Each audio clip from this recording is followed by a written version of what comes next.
Hello everyone, मैं विनय Upadhyay present कर रहा हूँ और फिर से लेके आया हूँ आप लोगों के लिए फिजिक्स के 30 इंपॉर्टेंट क्वेश्चंस। ये इस सीरीज का तीसरा वीडियो है। मुझे उम्मीद है कि आपने इसका पहला और दूसरा वीडियो जरूर देखा होगा। 30 MCQ क्वेश्चंस करेंगे फिजिक्स का। खुद से प्रयास करिएगा, ऐसे ही 4 ऑप्शंस रहेंगे। ठीक है, डेली 3 से 4 वीडियोज़ मैं इस टाइप का अपलोड कर रहा हूँ जो आपके आने वाले सभी तरह के प्रतियोगी परीक्षा में हेल्प करेंगे। चलिए एक एक करके सभी प्रश्नों को देख लेते हैं। पहले खुद से प्रयास करिएगा, उसके बाद जब मैं आंसर बताऊंगा तो आप लोग अपना आंसर मैच करिएगा। लास्ट में एक होमवर्क क्वेश्चन आप लोगों से मैं पूछूंगा। चलिए, प्रश्न कि ओम का नियम क्या परिभाषित करता है। पढ़ा होगा आपने ओम का नियम। आपके पास समय है 3 सेकेंड का, 3 से 4 सेकेंड है। सोचिए, समझिए और जल्दी से आंसर करिए कमेंट बॉक्स में। ओम का नियम क्या परिभाषित करता है, क्या बताता है ओम का नियम। तो अगर आपने चुना ऑप्शन नंबर डी तो आपका सही जवाब होगा। धारा और वोल्टता दोनों बताता है ओम का नियम। ठीक है, आपने पढ़ा होगा V is directly proportional to I R करके होता है ऐसे। V is directly proportional to I, यानी कि V हो जाता है आई आर ऐसे। ठीक है, तो वोल्टता है, रेजिस्टेंस है, करंट है, ये सब है। यदि किसी तार की त्रिज्या आधी कर दी जाए तो उसका प्रतिरोध क्या होगा। यदि किसी तार की त्रिज्या आधी कर दी जाए तो उसका प्रतिरोध क्या होगा। बहुत इंपॉर्टेंट क्वेश्चन है ये, बहुत बार एग्जाम में आया है ये, डायरेक्टली ऐसे ही पूछ लिया जाता है। तो अगर तार की त्रिज्या आधी की जाएगी ना तो उसका जो रेजिस्टेंस है, प्रतिरोध है, वो 16 गुना हो जाएगा। इस प्रश्न का सही जवाब ऑप्शन नंबर सी होगा। नेक्स्ट है कि किसी चालक के सिरों के बीच विभवांतर उसमें बहने वाली धारा के समानुपाती होता है। यह नियम है, किसका नियम है ये। किसी चालक के सिरों के बीच विभवांतर, जिसको बोलते हैं पोटेंशियल डिफरेंस, उसमें बहने वाली धारा के समानुपाती होता है। मतलब V is directly proportional to I, तो ये हो जाता है V equal to I R. तो यही तो होता है ओम का नियम, इसी को बोलते हैं। प्रश्न का सही जवाब ऑप्शन नंबर सी हो जाएगा। घरों में लगे पंखे, बल्ब, ये किस क्रम में होते हैं। श्रेणी क्रम, समानांतर क्रम, मिश्रित क्रम, किस क्रम में होते हैं ये। तो घर में जो लगे होते हैं ना पंखे, बल्ब, ये सभी के सभी जो है समानांतर क्रम में होते हैं। सही जवाब होगा ऑप्शन नंबर बी। नेक्स्ट है प्रतिरोधक का मात्रक होता है। प्रतिरोध जो है, प्रतिरोध का मात्रक, तो ये होता है ओम। सही जवाब होगा ऑप्शन नंबर डी। एक चालक का प्रतिरोध 440 ओम है। यदि 110 वोल्ट के स्रोत से जोड़ा जाए तो इसमें कितनी धारा प्रवाहित होगी। इस प्रश्न का सही जवाब करिए। यदि एक चालक का प्रतिरोध 440 ओम है, इसमें 110 वोल्ट तक के स्रोत से जोड़ा जाए तो इसमें कितनी धारा प्रवाहित होगी। ये फॉर्मूला आपको लगाना पड़ेगा, V equal to I R. ठीक है, तो I इक्वल टू हो जाएगा V अपॉन जो है R ऐसे करके। तो इस फॉर्मूला का यूज़ करिएगा आप, तो इसका आंसर आ जाएगा 0.25 एम्पियर होगा। नेक्स्ट है किसी परिपथ में एक बिंदु पर मिलने वाली धाराओं का बीजीय योग होता है। एक परिपथ में एक बिंदु पर मिलने वाली धाराओं का बीजीय योग जो है ये 0 होता है। ऑप्शन नंबर बी इस प्रश्न का सही जवाब होगा। नेक्स्ट है आदर्श वोल्ट मीटर की प्रतिरोधकता कितनी होती है। आदर्श वोल्ट मीटर की प्रतिरोधकता तो ये होती है इनफाइनाइट, असीमित होती है आदर्श वोल्ट मीटर की प्रतिरोधकता। विद्युत उपकरण में अर्थ का उपयोग होता है। जो अर्थ होता है ना, अर्थिंग, वो किसके लिए यूज़ करते हैं। तो बेसिकली ये यूज़ किया जाता है सुरक्षा के लिए, अर्थ का यूज किया जाता है। नेक्स्ट है विद्युत जो है फिटिंग्स में एक तार को भू संपर्कित किया जाता है, इसका कारण क्या है। वहीं अभी अर्थ का मतलब क्या काम है।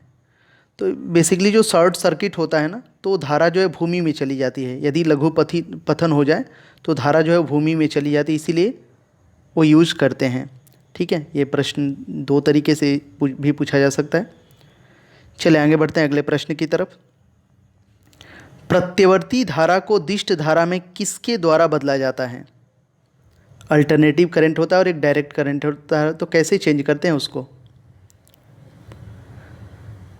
तो ये बदला जाता है रेक्टिफायर के द्वारा। AC को AC टू DC ट्रांसफ़र करते हैं रेक्टिफायर से। आपस में जुड़ी दो आवेशित वस्तुओं के बीच विद्युत धारा नहीं प्रवाहित है यदि वो हैं, क्या हैं? आपस में जुड़ी दो आवेशित वस्तुओं के बीच विद्युत धारा नहीं प्रवाहित हैं यदि वे हैं जो है समान, इसका आंसर होगा समान विभव पर, option number D. Electron current का यूनिट निम्न में से कौन सा है? इलेक्ट्रॉन करंट का यूनिट क्या होगा? तो एम्पियर होता है। नेक्स्ट है, तांबा मुख्य रूप से विद्युत चालन के लिए जो है किया जाता है उपयोग, क्योंकि इसकी जो विद्युत प्रतिरोधकता होती है ना, ये कम होती है, इसीलिए यूज़ करते हैं इसका विद्युत चालन के लिए। नेक्स्ट, ताप के बढ़ने पर चालक पदार्थों का वैद्युत चालकता घटती है। तो इसका जो आंसर होगा, इसका रीज़न यह है कि वैद्युत प्रतिरोधकता बढ़ता है और वैद्युत चालकता घटती है। मतलब इस प्रश्न का आंसर हो जाएगा कि वैद्युत प्रतिरोध जो है बढ़ता है और वैद्युत चालकता घटती है। इसका आंसर ऑप्शन नंबर ए होगा। ठीक है। नेक्स्ट, निम्न में से कौन अर्धचालक नहीं है? दिए गए ऑप्शंस में से कौन अर्धचालक नहीं है, ये पूछ रहा है। तो इसमें अर्धचालक नहीं है, इसका आंसर होगा ऑप्शन नंबर डी, आर्सेनिक जो है ये अर्धचालक नहीं है। अतिचालक का लक्षण होता है, अतिचालक का लक्षण, तो अतिचालक का लक्षण होता है उच्च पारगम्यता। इसका आंसर ऑप्शन नंबर ए होगा। नेक्स्ट है, निम्नलिखित में से कौन सर्वोत्तम विद्युत चालक है? सर्वोत्तम विद्युत चालक, इन दिए गए ऑप्शंस में से चांदी जो है ना सर्वोत्तम विद्युत चालक है। धातुएं विद्युत की सुचालक होती हैं क्योंकि, धातुएं विद्युत की सुचालक होती हैं क्योंकि उनमें मुक्त इलेक्ट्रॉन होते हैं। इसका आंसर ऑप्शन नंबर ए हो जाएगा। नेक्स्ट है, आप कार में जा रहे हैं, यदि आसमान से बिजली गिरने वाली हो तो आप सुरक्षित रहने के लिए क्या करेंगे?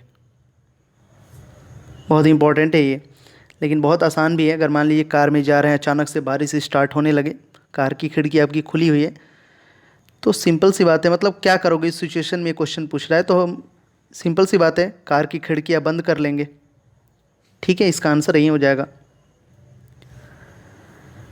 नेक्स्ट है, वस्तुओं का आवेशन किसके स्थानांतरण के फलस्वरूप होता है? तो न्यूट्रॉन के चलते जो है वस्तुओं के आवेशन का स्थानांतरण फलस्वरूप होता है।